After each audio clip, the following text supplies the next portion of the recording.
TDP జాతీయ ప్రధాన కార్యదర్శి మంత్రి నారా లోకేష్ పుట్టినరోజును తెలుగు తమ్ముళ్లు పండుగలా చేసుకున్నారు. ఊరూరా కేక్లు కట్ చేసి మిఠాయిలు పంచిపెట్టారు.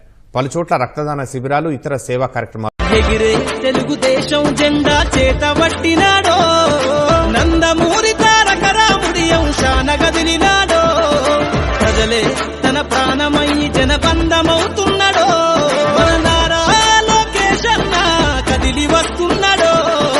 ఈ అక్రమార్కుల నుండి ప్రజలకు విముక్తులను చేద్దాం. చంద్రన్న పాలనే కావాలని కొంతెత్తి నినదిద్దాం. పసుపు జెండతో ఆంధ్రప్రదేశ్ అభివృద్ధి కదలి రండి తెలుగుదేశ కార్యకర్తలారా.